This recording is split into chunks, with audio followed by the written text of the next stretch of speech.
Now that you're sitting comfortably, I shall begin.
How long did it take you to learn how to do it? It took me about 6 months before I was at the point where I could start doing Solomon's magic with a goetic mirror. And it's a form of worship? Yes, it is. It's my way of worshiping God. We see the pagan gods and goddesses as personifications of forces of nature. And so we have a whole plethora of entities, and even down into the elements, where we have the gnomes and the earth, and we have the sylphs in the air, and we have the undines in the water, and then we have the salamanders in the fire. So we personify all of the elements and everything. We have a little entity of some kind or another, or a big entity for everything. Solomonic ceremonial magic is basically can be broken down into two divisions. The invocation of the angels, the holy angels, to protect you and inspire you and fill you with the power of God, and then when you've got that mastered, then you set up the dark mirror and the triangle, and then you go for what some people would refer to as the demons. But you use that angelic power that you've already acquired through the crystal ball in the center of the circle and on the altar, and you've got the power of those angels to control the demons that you evoke. You evoke them out of your deep mind. And so Solomonic magic, all the way from back in the Middle Ages, can be broken down into those two facets. Tell me the procedure we're going to go through tonight, just what you're going to do, what we're going to see. What you're going to see is the evocation stage of Solomon's magic. This is the advanced stage after you have gone through the series of angelic invocations, which we're not going to specifically do tonight. They've already been done. We've got the angels already inside us and on our side, but we are going to invoke those angels with a pentagram ritual. Mike's going to do that, Father Solomon. He's going to invoke the angels of the pentagram ritual. Then I'm going to open up the psychic centers, because we are, as far as I know, we are the only lodge in the West that has a full operating system of chakras. We have all the planets and the spheres of the Kabbalistic tree of life right in one straight line. So we operate that way. So we're going to have a ritual after Mike does his pentagram ritual and establishes these four angels that we're talking about and gets them to protect us and cast a circle. Then I'm going to open up the particular sphere that we're working in, the lunar sphere. Then from there we're going to go on up to the sphere of Jupiter. And then we're going to circumambulate around the circle, the magic circle, clockwise, sunwise. And then we're going to get on that mirror, and Mike is going to be staring into the mirror, and I'm going to sit behind him as the magus, and I'm going to conjure, and he will go into a trance. We'll both be in a trance, actually. Before I'll ever do an operation, I usually know what spirit I'm going to do, and my mindset will already begin to be geared towards that spirit, and I'll already be interacting with the energies of that spirit. And then by the time I do the operation, the spiritual energies from that spirit will actually come inside of me to the point that I'll be able to look in that mirror, and my reflection will actually morph into the spirit that I'm having a conversation with. His reflection blanks out, and as I'm conjuring, then what comes back in is going to be the spirit.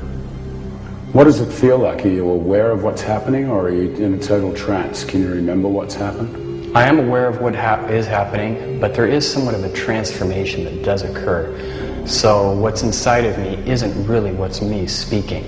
It's these ideas that are pouring through me from a foreign energy, and these foreign energies will begin to express themselves in their own unique ways that I'll eventually realize are not my own thoughts. When we videotaped the actual summoning of the spirit in the temple, there were no rehearsals and no retakes. So what you're about to see is real, shown exactly as it happened. And in my professional opinion, it's one of the most remarkable documentations of a supernatural event ever recorded. Lies in the book of spells.